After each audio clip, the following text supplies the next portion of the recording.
இதுதான் Black whole கருந்துளை அப்படின்னு சொல்லப்படுற அந்த விஷயம் கண்டிப்பாக எல்லாருக்குமே சின்ன வயசுலேருந்து ஒரு மிகப்பெரிய ஆச்சரியத்தை பார்த்தீங்கன்னா ஏற்படுத்தியிருக்கும். ஏன்னா விண்வெளியில் இப்படியும் ஒரு பொருள் இருக்கா, அது மட்டும் இல்லாமல் நிறைய படங்கள்லையும் வந்து பார்த்திங்கன்னா இது ரொம்பவே பயங்கரமாகவே சித்தரிச்சிருப்பாங்க. ஆனால் அது எல்லாமே சித்தரிக்கப்பட்டது மட்டும்தான்.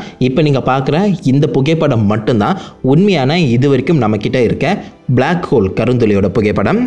ஸோ புகைப்படத்தை பாருங்கள், இதை பற்றி ஏகப்பட்ட விஷயங்கள் உங்களுக்கே தெரியாத ஆச்சரியமான விஷயங்களை நம்ம வந்து பேசுவோம். திஸ் இஸ் அன்சைன்ட், விதிகளை மாற்றும் கருந்துளை.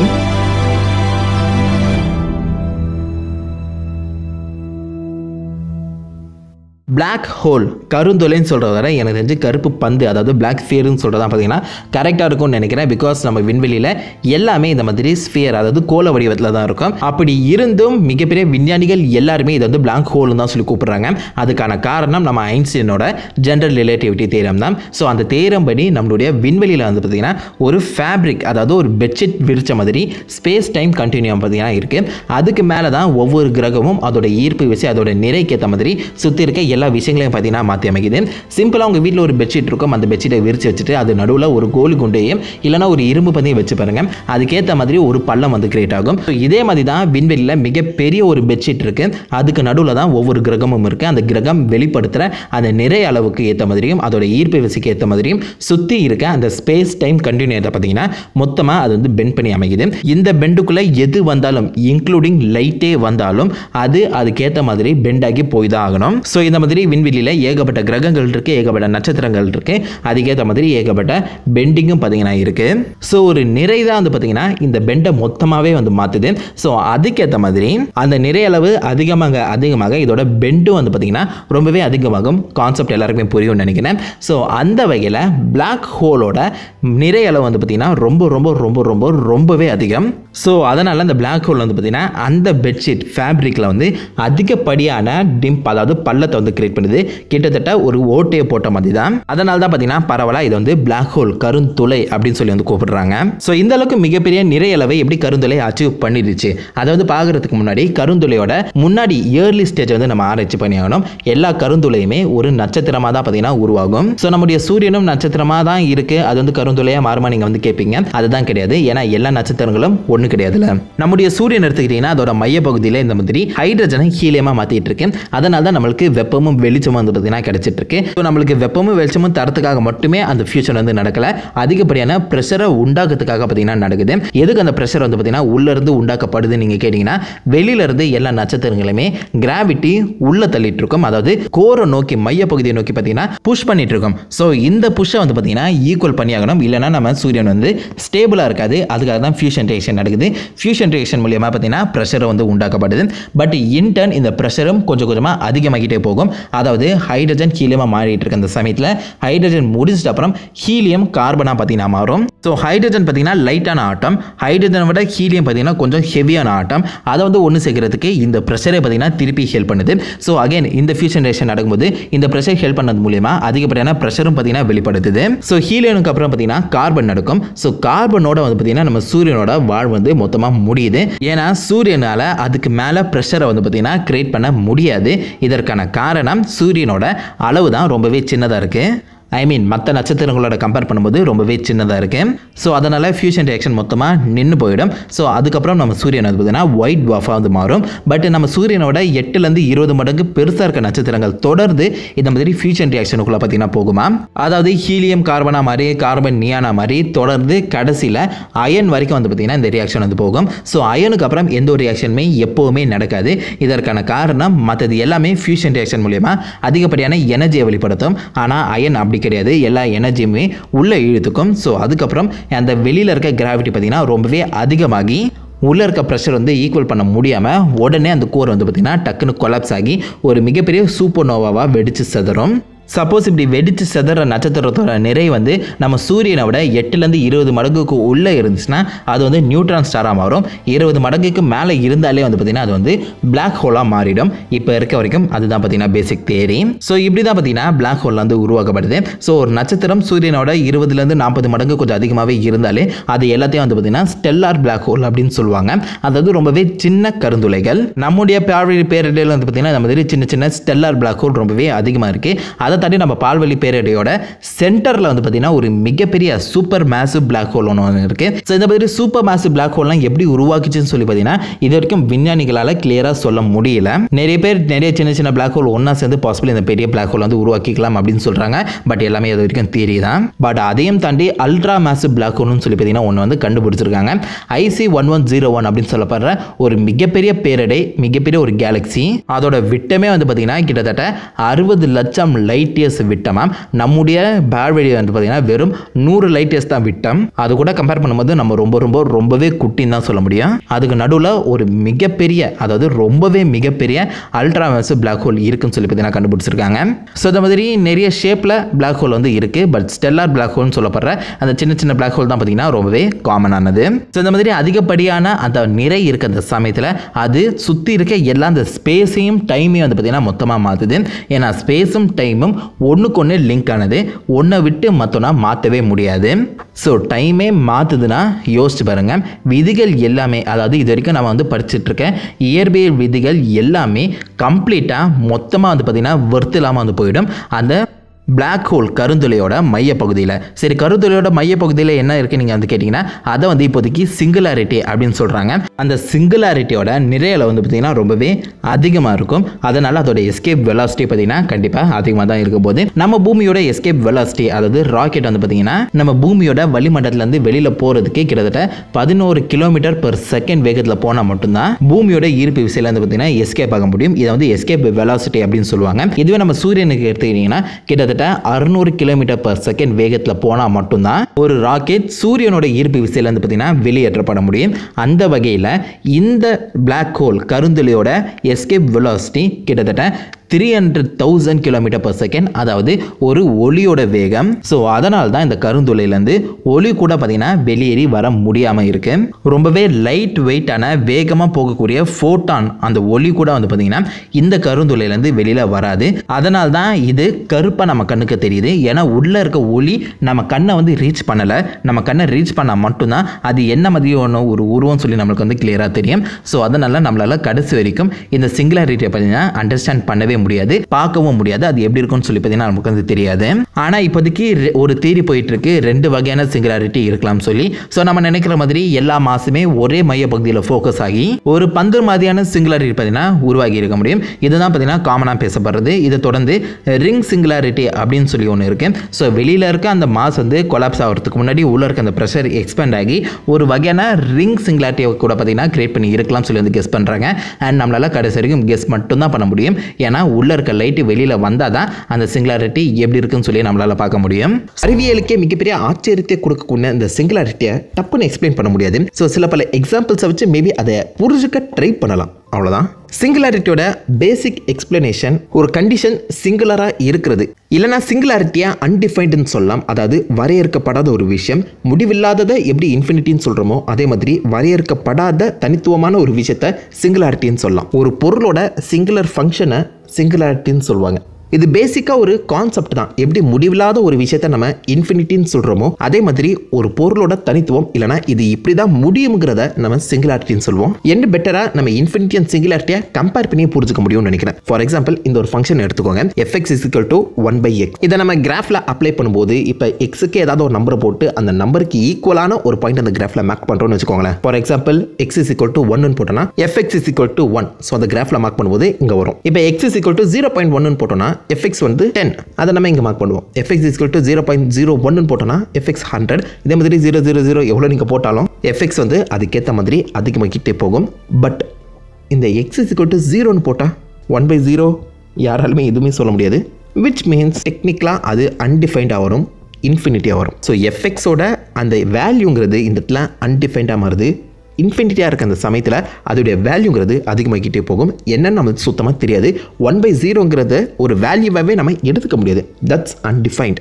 பட் அந்த இடத்துல நம்ம 0 போடுறதுக்கு பதிலாக மைனஸில் போட்டால் -x -1 அப்படின்னு போகும்போது அதே கிராஃப் இந்த இடத்துல ஆப்போசிட்டாக நெகட்டிவில் போகும். கரெக்டாக? ஸோ நம்ம இந்த நம்பர் லைனில் இருக்கும்போது 1 2 3 அதுக்கான வேல்யூவும் கிடைக்குது, -1 2 3 அதுக்கான வேல்யூவும் கிடைக்குது.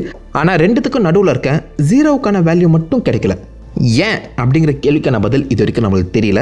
பட் fx 1/0ன்னு போட்டால் அது அன்டிஃபைன்டாக தான் வரும், அது இன்ஃபினிட்டியாக தான் வரும். So 1 divided by 0 is technically a singularity. So infinity is equal to சிங்குலாரிட்டின்னு யாரும் சொல்ல, இப்படி போட்டால் இன்ஃபினிட்டி தான் வரும். அது இந்த ஃபங்க்ஷனோட சிங்குலாரிட்டியாக இருக்குது. மேத்தமெட்டிக்கலில் இருக்கக்கூடிய சிங்குலாரிட்டி இதுதான். இதை தாண்டி என்ன இருக்குன்னு யாருக்கும் தெரியாது. இந்த சிங்குலாரிட்டியை நம்மளால் இப்போதைக்கு புரிஞ்சுக்கவும் முடியல. பட் அதுவே நம்ம ஸ்பேஸில் அப்ளை பண்ணி பார்க்கும்போது நமக்கு தெரிஞ்ச சிங்குலாரிட்டிங்கிறது இந்த பிளாக் ஹோலுக்குள்ளே தான் இருக்குது. ஸோ பிளாக் ஹோல் எப்படி உருவாகுது? ஒரு நல்ல மிக பிரம்மாண்டமான நட்சத்திரம் அதோடைய டென்சிட்டியை, அதோடைய அடர்த்தியை ஸ்வாஷியல் ரேடியஸை விட கம்மியாக சுருக்கும் போது அதோடைய எஸ்கேப் வெலாசிட்டி லைட்டோட எஸ்கேப் வெலாசிட்டிக்கு ஈக்குவலாக இருக்குது. அதாவது ஒளி கூட அந்த இடத்துலேருந்து தப்பிக்க முடியாது. ஸோ விச் மீன்ஸ் அதை சுற்றி ஒரு இருட்டு உண்டாகுது.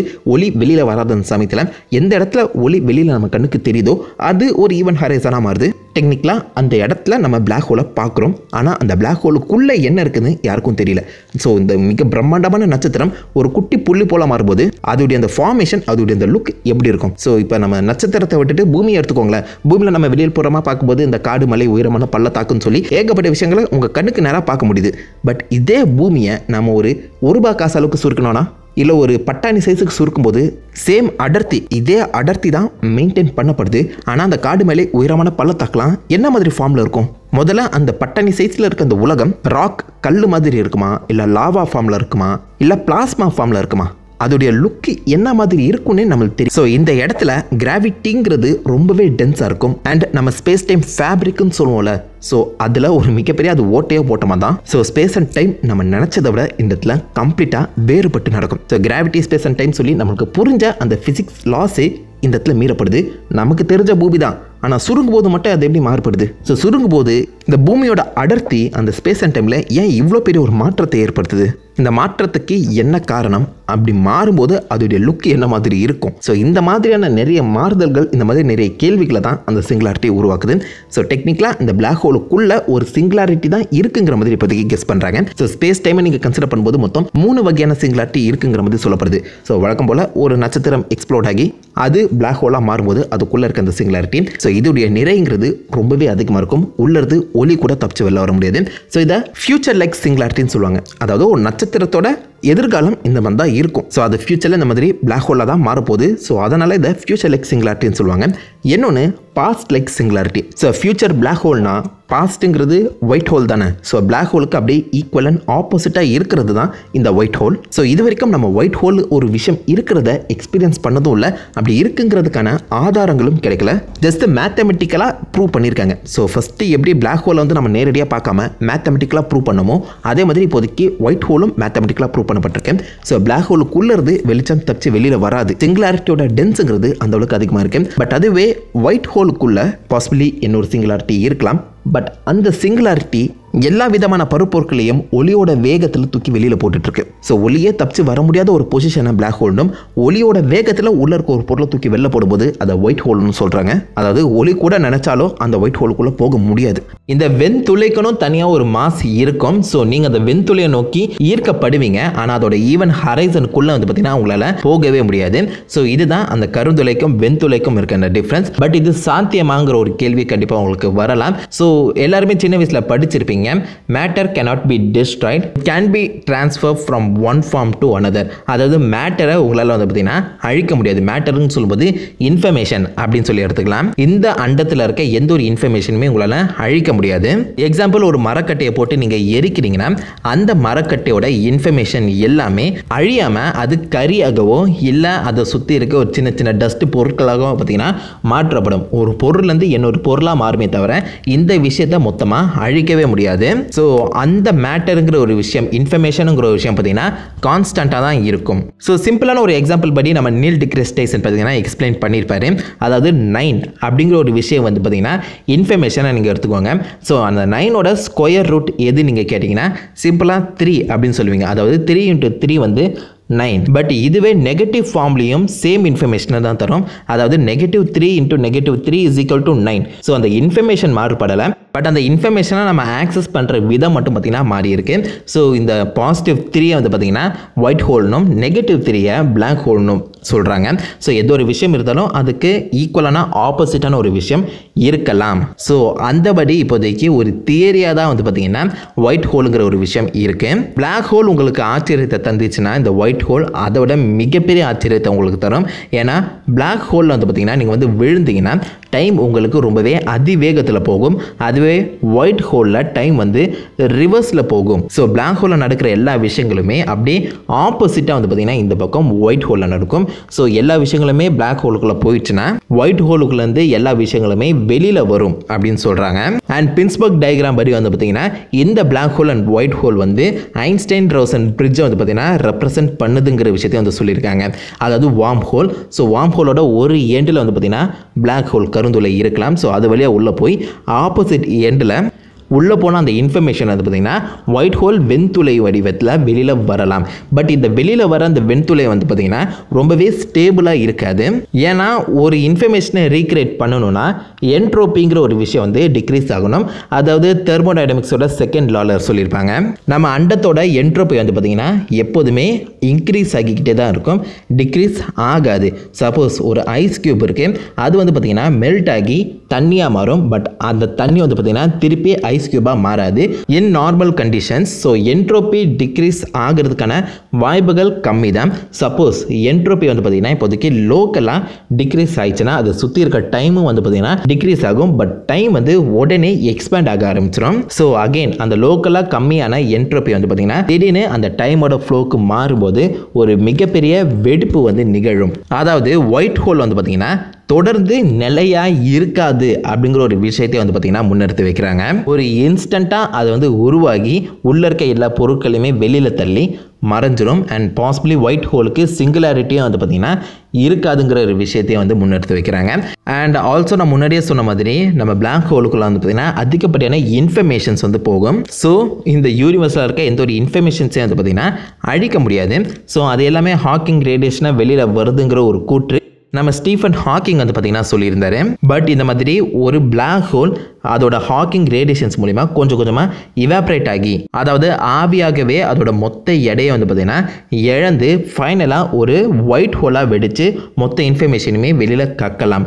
அதாவது ஒரு பிளாக் ஹோல் தான் அதோட வாழ்நாள் முடிவில் வந்து பார்த்திங்கன்னா ஒயிட் ஹோலாக மாறுது அப்படின்னு பார்த்திங்கன்னா என்ன ஒரு தியரி இருக்குது. ஸோ இப்போதைக்கு நம்ம கண்டுபிடிச்சிருக்க எல்லா பிளாக் ஹோலும் வந்து பார்த்திங்கன்னா இன்னும் பல லட்சம் கோடி வருஷங்கள் கழித்து தான் அதோட மொத்த நிறையலை வந்து பார்த்திங்கன்னா ஆவியாக இழக்கும். ஸோ மேபி இதை ஒரு கூற்று வந்து பார்த்திங்கன்னா உண்மையாக மாறதுக்கான வாய்ப்புகள் இருக்கு. சரி, இதற்கு ஏதாவது ஆதாரங்கள் இருக்கா நீங்கள் கேட்டிங்கன்னா 2006 வந்து பார்த்திங்கன்னா சில ஆராய்ச்சியாளர்கள் காமா ரேடியேஷன்ஸ் வந்து இந்த மாதிரி ஆராய்ச்சி பண்ணிட்டு இருக்க அந்த சமயத்தில் கரெக்டாக 102 செகண்டுக்கு ஒரு காமா அவுட் பர்ஸ்ட், அதாவது காமா ரே வெடிப்பு வந்து பார்த்திங்கன்னா நிகழ்ந்திருக்கு. அந்த வெடிப்பு எங்கேருந்து வந்திருக்குன்னு சொல்லி இந்த ஆராய்ச்சியாளர்கள் பார்த்திங்கன்னா கண்டுபிடிக்க முடியல. இந்த வெடிப்பு 100 கோடி லைட் இயர்ஸ் தாண்டி தான் வந்து பார்த்திங்கன்னா வந்திருக்கு. ஸோ ஏதாவது ஒரு நட்சத்திரம் வெடிச்சிருக்கலாம், இல்லைனா நியூட்ரான் ஸ்டார் ஒன்றா இணைந்திருக்கலாம் அப்படின்னு சொல்லி பார்த்திங்கன்னா நினச்சி பார்க்கும்போது அதற்கான எவிடன்ஸ் பார்த்திங்கன்னா கிடைக்கல. அதுவும் வழக்கமாகவே ஒரு காமா ரே வெடிப்பு வந்து பார்த்திங்கன்னா 1லேருந்து 2 செகண்ட் வரைக்கும் தான் நிலைக்கும். பட் இது வந்து கிட்டத்தட்ட 1.5 நிமிஷம் வந்து பார்த்திங்கன்னா நிலச்சிருக்கேன். ஸோ பாசிபிளி நம்ம அண்டத்திலே ஒரு ஒயிட் ஹோல் வந்து பார்த்திங்கன்னா தோன்றி மறைஞ்சிருக்கலாம். அதற்குள்ள வந்து இந்த காமா ரேடியேஷன் வெளியில் வந்திருக்கலாம் சொல்லி நினைக்கிறாங்க. ஸோ இப்போ வரைக்கும் கிடைச்சிருக்கிறதுலே ஒரு எவிடன்ஸ்ன்னு சொல்ல போனோம்னா இந்த காமா ரே அவுட்பர்ஸ்ட் 2006 நடந்தது. இது எல்லாத்தையும் தாண்டி ஆராய்ச்சியாளர்கள் இன்னும் ஒரு படி மேலே போய் நாம உருவாகின இந்த பிக் பேங் வெடிப்பே வந்து பார்த்திங்கன்னா ஒரு வெண்துளை வெடிப்பு தான் அப்படின்னு சொல்கிறாங்க. ஏன்னா அந்த பிக் பேங் வெடிப்பு நடந்தப்போ அங்கே இருந்த அந்த சிங்குலாரிட்டி அதோட எந்த ஒரு விஷயம் வந்து பார்த்திங்கன்னா இப்போ வரைக்கும் கண்டுபிடிக்கப்படலை. அது மட்டும் இல்லாமல் ஒரு கருந்துளைங்கிற ஒரு விஷயம் உருவாகுதுன்னா அதோட ஆப்போசிட் எண்டில் வெண்துளை வெடிப்பும் உருவாகும். இது எல்லாமே ஒரே நேரத்தில் வந்து நடக்கும். ஸோ ஆப்போசிட் எண்ட் எங்கே இருக்குது அதுதான் பார்த்தீங்கன்னா ஒரு கேள்விக்குறி. பட் ஒயிட் ஹோல் இருக்குதுங்கிறதுக்கான ஆதாரங்கள் மேத்தமெட்டிக்கலாக ஃபார்ம் பண்ணப்பட்டிருந்தாலும் அது உண்மையிலே இருந்துச்சுன்னா நமக்கு தெரிஞ்ச ஃபிசிக்ஸே அது கம்ப்ளீட்டாக மாற்றி அமைச்சிடும். ஏன்னா நமக்கு தெரிஞ்ச வரைக்கும் என்ட்ரோப்பி டிக்ரீஸ் ஆகாது, இன்க்ரீஸ் ஆகிக்கிட்டே தான் இருக்கும். சிம்பிளாக சொல்லும்போது நீங்கள் ஒரு முட்டையை உடச்சி ஆம்லெட் போட்டுட்டீங்கன்னா திரும்ப அந்த ஆம்லெட்டை நான் பழைய முட்டையாகவே மாற்றணும்னு உங்களால் சொல்ல முடியாதுல்ல. என்ட்ரோப்பி அந்த இடத்துல உங்களால் டிக்ரீஸ் பண்ண முடியாது. பழைய நிலைமைக்கு எந்த ஒரு பொருளும் ரிட்டர்ன் வராது நமக்கு தெரிஞ்ச ஃபிசிக்ஸை வச்சு பார்க்கும்போது. ஸோ அந்த இடத்துல ஒயிட் ஹோல் இடத்துல நமக்கு தெரிஞ்ச ஃபிசிக்ஸ் மாறுபடும், கம்ப்ளீட்டாகவே உல்டாவாக இருக்கும். ஸோ இந்த இடத்துல 2 சிங்குலாரிட்டியும் பாசிபிளி ஒன்றாவும் இருக்கலாம், வேற மாதிரியும் இருக்கலாம். அண்ட் 2 இடத்துலையுமே நமக்கு தெரிஞ்ச ஃபிசிக்ஸ் ஸ்பேஸ் டைம் சம்மந்தப்பட்ட எந்த ஒரு விஷயங்களும் எடுப்படாது. ஸோ சிங்குலாரிட்டி இந்த இடத்துல கிட்டத்தட்ட அன்டிஃபைண்டாக இருக்குது. நம்மளுக்கு அதை பற்றின ஐடியா சுத்தமாக இல்லை. அது எப்படி இருக்கும், என்ன மாதிரி ஒர்க் ஆகுது, ஏன் அப்படி இருக்குதுங்கிறதுக்கான அர்த்தம் தெரியல. ஸோ சிங்குலாரிட்டியை டெக்னிக்கலாக இந்த இடத்துல உங்களால் புரிஞ்சிக்கவே முடியல. இது 2த்தையுமே தாண்டி 3வது ஒரு சிங்குலாரிட்டியை சொல்கிறாங்க.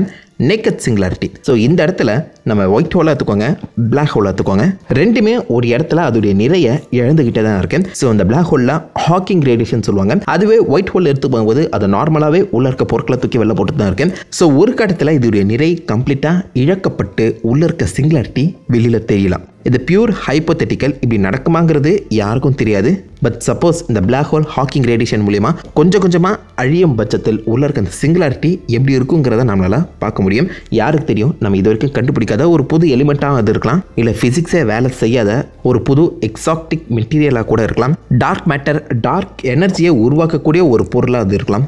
அண்ட் நிறைய பேர் சொல்கிற ஒரு விஷயம், பிளாக் ஹோல் தான் இன்னொரு யூனிவர்ஸ்க்கான போர்ட்டல், வார்ம் ஹோல்னு சொல்கிறாங்க. ஸோ மேபி அது வார்ம் ஹோலாக கூட இருக்கலாம். Singularity could be a warm whole.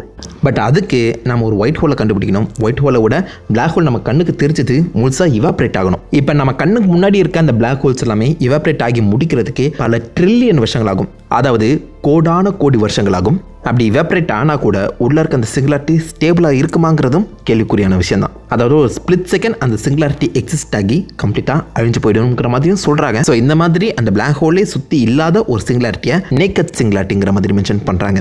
இன்னும் சிம்பிளாக சொல்ல போனோம்னா பிளாக் ஹோல் அண்ட் ஒயிட் ஹோலோட அந்த தனித்துவம் தான் சிங்குலாரிட்டின்னு வச்சுக்கோங்க. பிளாக் ஹோல் ஒயிட் ஹோலே இல்லாத சமயத்தில் அந்த தனித்துவம் எங்கிருந்து வரும்? அதாவது முடிவே இல்லாத ஒரு விஷயத்தை நம்ம இன்ஃபினிட்டின்னு சொல்லி கான்செப்ட் பண்ணுற மாதிரி ஒரு விஷயத்தை நம்ம இப்படி தான் முடிக்க முடியும்னு சொல்கிறத சிங்குலாரிட்டின்னு சொல்லி கான்செப்ட் பண்ணலாம்.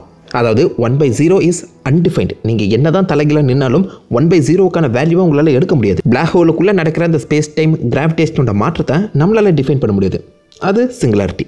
ஜான் வான் நியூமன் அப்படின்னு சொல்லப்படுற ஒரு சயின்டிஸ்ட் டெக்னாலஜிக்கல் சிங்குலாரிட்டிங்கிற ஒரு விஷயத்தை கான் பண்ணுறாரு. அதாவது இப்போதைக்கு டெக்னாலஜி நம்மளை விட நம்ம பேச்சை கேட்காம அன்கண்ட்ரோலபிளாக வளர்ந்துட்டு இருக்கு.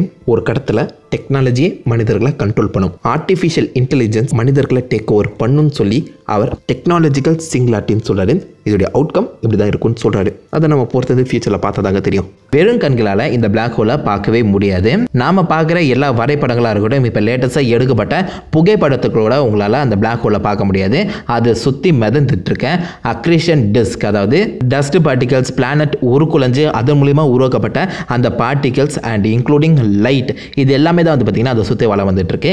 யாராலுமே நேரடியாக பிளாக் ஹோலை பார்க்க முடியாது. அதோட சென்டர்லேயும் என்ன இருக்குன்னு சொல்லி பார்த்தீங்கன்னா யாருக்குமே தெரியாது. இதற்கான காரணம் நம்ம பிளாக் ஹோல் அதிகப்படியான நிறைய அளவு கொண்டு இருக்கு. பூமியிலேருந்து ஒரு பொருள் வெளியில் போகணும்னா 11 km/s பார்த்தீங்கன்னா கிளம்பணும். அதை தான் எஸ்கேப் வெலாசிட்டி அப்படின்னு சொல்லுவாங்க. ஆனால் பிளாக் ஹோல்லேருந்து ஒரு பொருள் வந்து பார்த்தீங்கன்னா வெளியில் கிளம்பி வரணும்னா கிட்டத்தட்ட ஒளியோட வேகத்தில், அதாவது 300,000 km/s வேகத்தில் வெளியேறினா தான் உண்டு. ஸோ நம்ம ஐன்ஸ்டீனோட தியரி படி இந்த யூனிவர்ஸ், இந்த அண்டத்தில் வந்து பார்த்தீங்கன்னா எந்த ஒரு பொருளுமே ஒளியை விட வேகமாக போக முடியாது.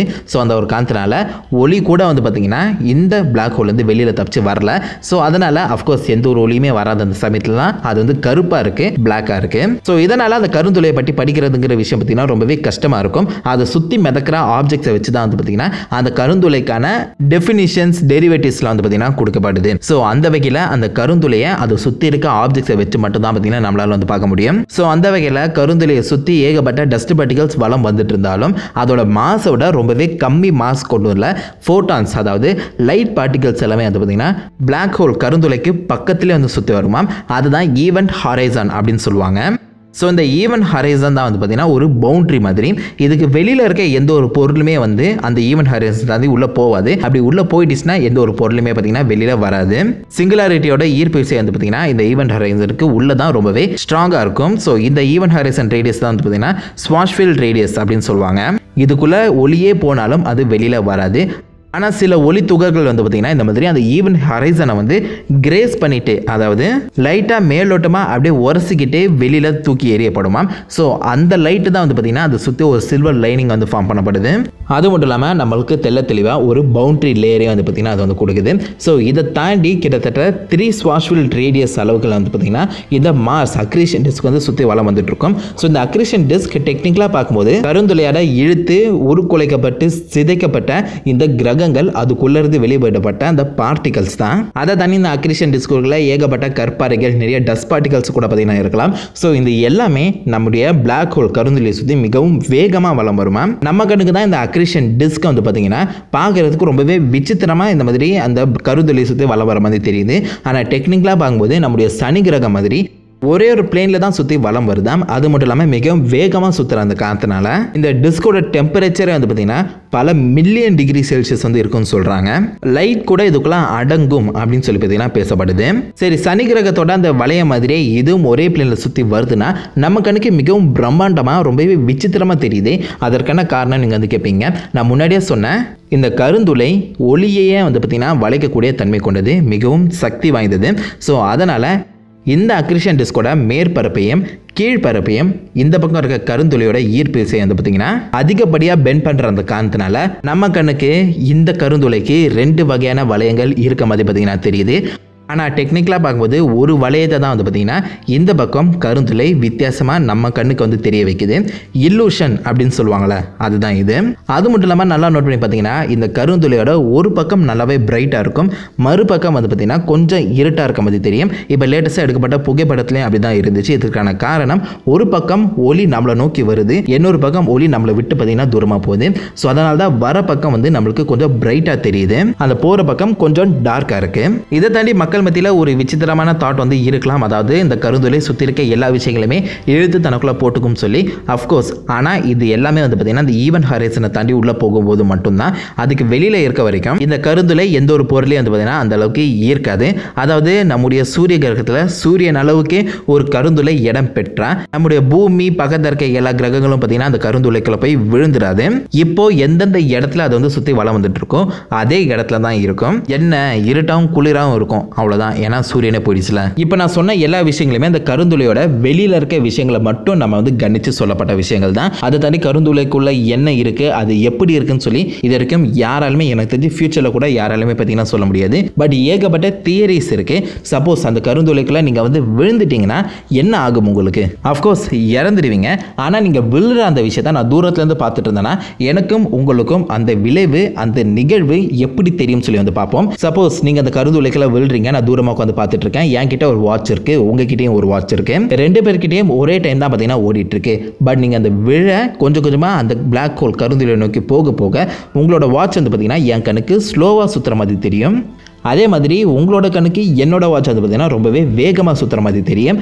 இதற்கான காரணம் ஸ்பேஸ் டைம் கண்டினியூம் தான். ஸ்பேஸும் டைமும் ஒன்று தான். ஒன்று மற்றொன்று வந்து ஈஸியாக அஃபெக்ட் பண்ணும். ஸோ கருந்துளை ஸ்பேஸை வளைக்கிறது மூலயமா டைமையும் வந்து பார்த்திங்கன்னா வளைக்குது. ஸோ அதனால் உங்களுக்கு டைம் செம்ம வேகமாக போகும், எனக்கு டைம் வந்து பார்த்திங்கன்னா ரொம்பவே ஸ்லோவாக போகும்.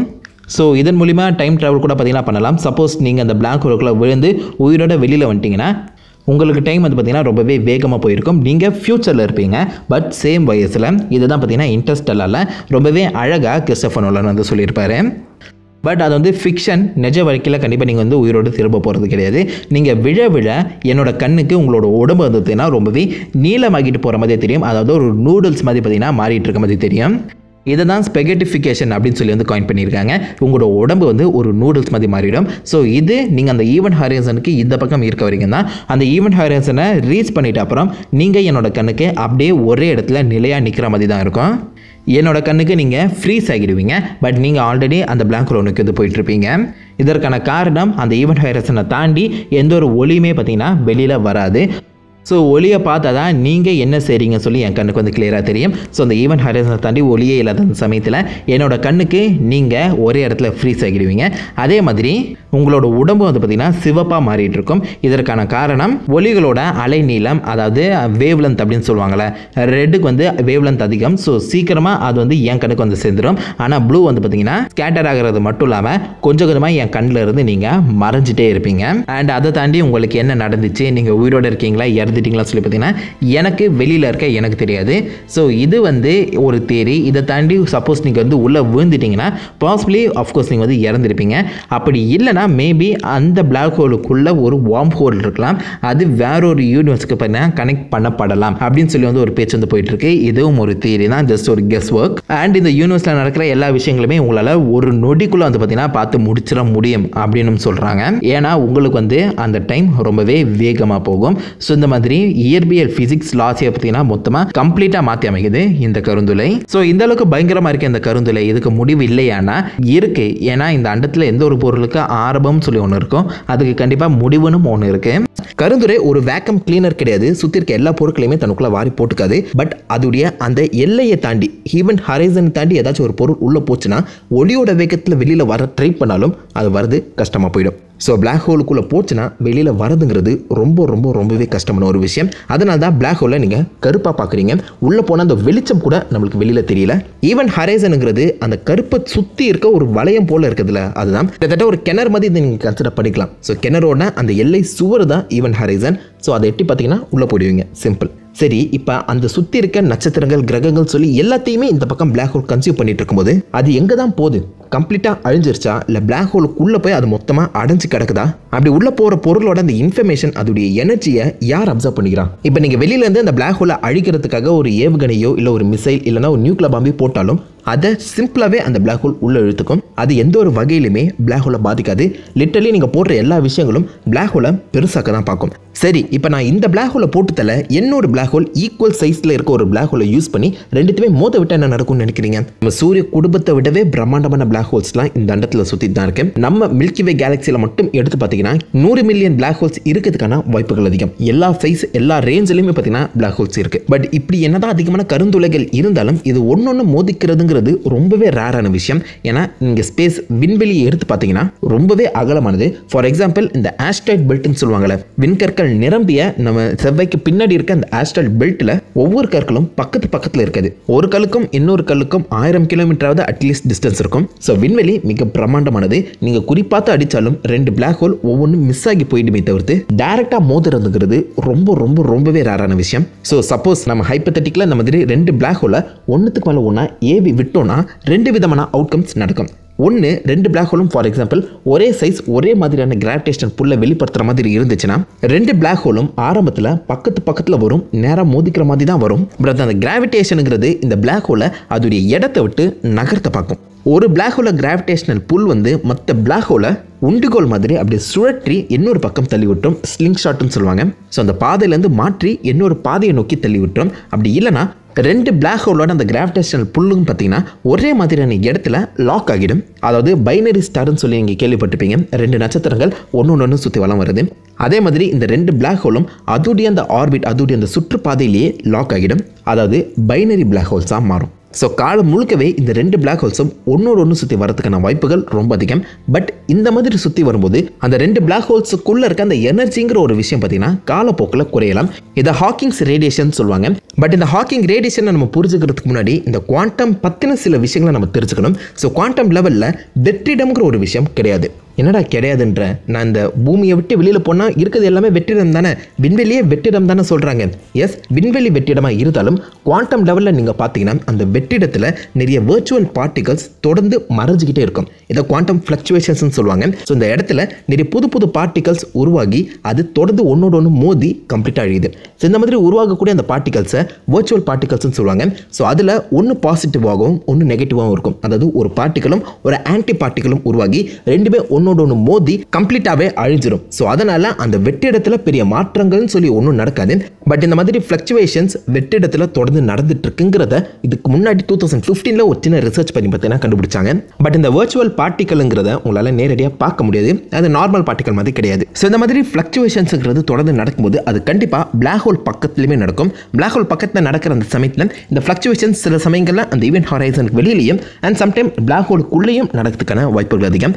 ஆனால் அந்த ஈவென்ட் ஹரைசன் அந்த இடத்துல ஸ்பெசிஃபிக்காக நடக்கும்போது இந்த மாதிரி ஃப்ளக்சுவேஷன்ஸ் உருவாக்கக்கூடிய அந்த வெர்ச்சுவல் பார்ட்டிகல்ஸில் பாசிட்டிவ்ஸ் அண்ட் நெகட்டிவ்ஸ்னு சொல்லி அந்த பார்ட்டிகல் பிரியும் போது அதை அனைலேட் தன்னை மோதிக்கிட்டு அழிக்கிறதுக்கு முன்னாடி ஒரு பார்ட்டிகளை பிளாக் ஹோல் உள்ள எடுத்துக்கணும், இன்னொரு பார்ட்டிகளை அது வெளியில் விடுறதுக்கான வாய்ப்புகள் அதிகம்ங்கிற மாதிரி ஹாக்கிங் ரேடியேஷன் சொல்கிறாங்க.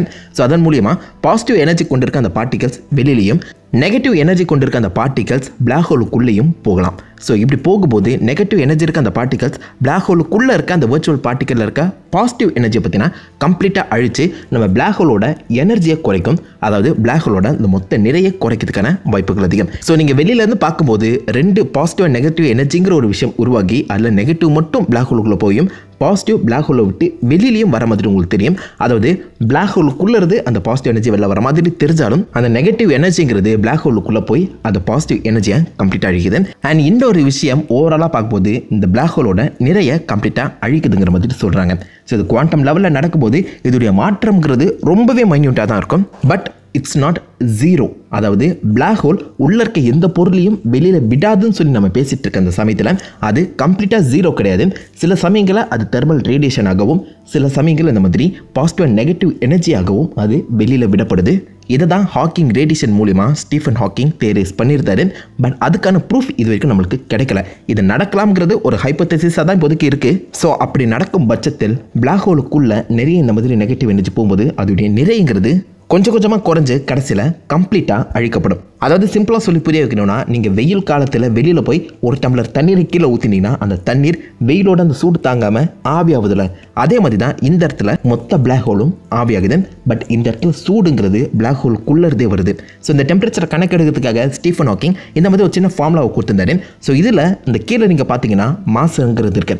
எந்த அளவுக்கு அதிகமான மாசு இருக்கோ அந்த அளவுக்கு பிளாக் ஹோலோட டெம்பரேச்சர் கம்மியாக இருக்கும். ஸோ வழக்கமாகவே ஒரு பிளாக் ஹோல் உருவாகணும்னா அந்த நட்சத்திரம்ங்கிறது நம்ம சூரியனோட 20 மடங்கு பெருசாக இருக்கணும். ஸோ நிறைய அதிகமாக இந்த பக்கம் டெம்பரேச்சருங்கிறது கம்மியாகிக்கிட்டே போகும். ஸோ ஒரு கேலக்ஸி சைஸில் இருக்க ஒரு பிளாக் ஹோலோட டெம்பரேச்சர் நீங்கள் எடுத்து பார்த்தீங்கன்னா ஆல்மோஸ்ட் அப்சல்யூட் 0 கிட்ட வந்துடும் சொல்கிறாங்க.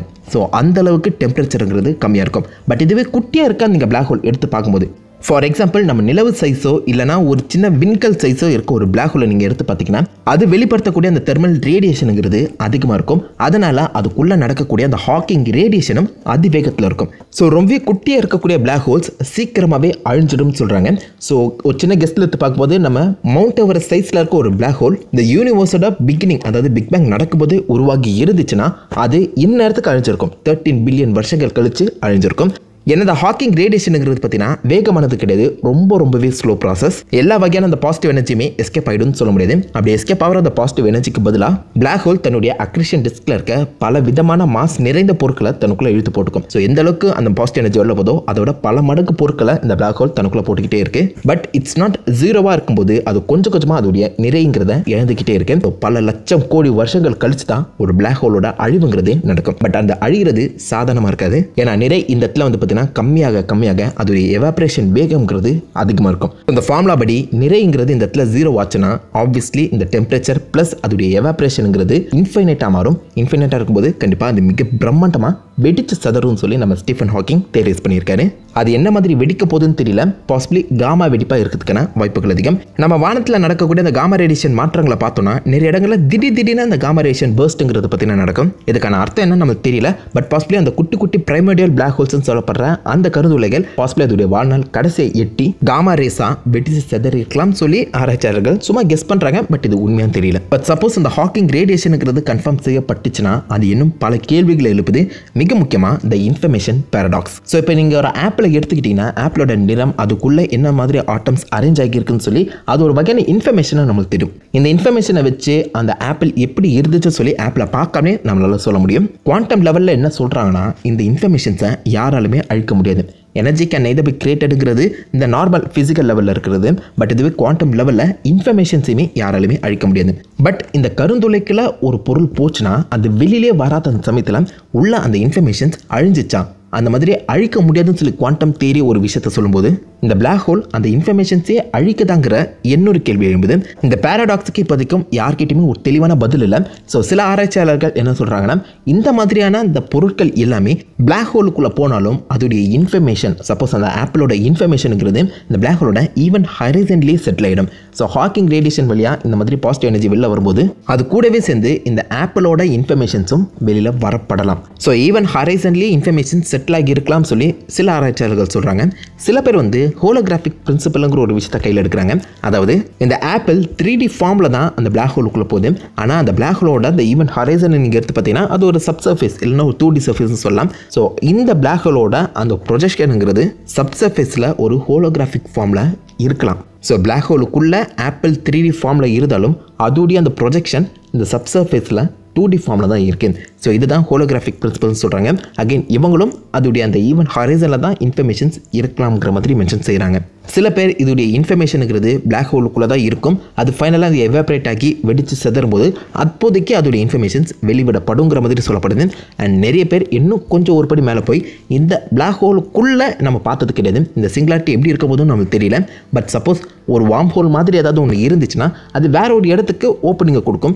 ஸோ அப்படி பார்க்கும்போது இந்த ஆப்பிளுங்கிறது இந்த பிளாக் ஹோலுக்குள்ளே போய் வேற ஒரு இடத்துல வெளிவரும். ஸோ அந்த இடத்துல அந்த இன்ஃபர்மேஷன்ஸ் பாதுகாக்கப்படும். ஸோ பிளாக் ஹோலுங்கிறது ஒயிட் ஹோலுக்கான ஒரு அடித்தளம்ங்கிற மாதிரியும் சொல்கிறாங்க. ஸோ உள்ளே போகிறது வேற ஒரு இடத்துல வெளிவந்து அந்த இடத்துல இன்ஃபர்மேஷன்ஸ் பாதுகாக்கப்படும் சொல்லப்படுது. ஸோ எல்லாமே ஹைப்போதேசிஸ், எதுவுமே கன்ஃபார்ம் செய்யப்படல. இதை தொடர்ந்து ஃபயர் வால் பேரடாக்ஸ்னு ஒன்று இருக்குது. அதாவது இந்த மாதிரி டெம்பரேச்சர் டிஃப்ரென்ஸுங்கிறது இந்த பிளாக் ஹோலுக்குள்ள ஈவன் ஹைரஸனை தாண்டி ஒரு சக்தி வாய்ந்த ஃபயர் வால் வந்து பார்த்தீங்கன்னா உருவாக்கியிருக்கு. ஸோ இது குவாண்டம் ஸ்டேட்டில் இருக்க அந்த சமயத்தில் இந்த ஃபயர் வாலை தாண்டி எதாலையுமே போக முடியாது.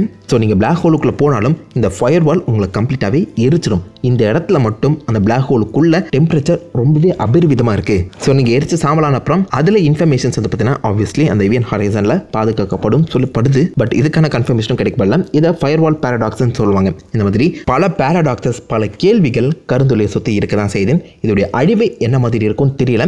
பட் இப்போ கடந்த ஒரு 20 வருஷமாக தான் நம்ம பிளாக் ஹோலில் வந்து இருக்கிறதுக்கான ஆதாரங்களும் அதோடைய புகைப்படங்களுமே எடுக்க ஆரம்பிச்சிருக்கோம்.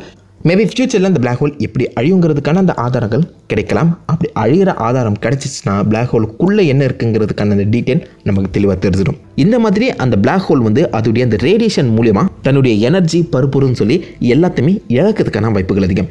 பட் இந்த மாஸ் இழக்கிறதுக்கு ஹாக்கிங் ரேடியேஷன் மட்டும் காரணமாக இருக்காது, அதை தொடர்ந்து கிராவிடேஷனல் வேவுமே காரணமாக இருக்கலாமா. ஸோ ஒரு பிளாக் ஹோலை நீங்கள் எடுத்து பார்த்தீங்கன்னா அதை சுற்றி இருக்க அந்த ஈர்ப்பு விசைங்கிறது ரொம்பவே அதிகமாக இருக்கும். ஈவன் ஹரைசனை தாண்டி போனால் ஒளி கூட வெளில வராது.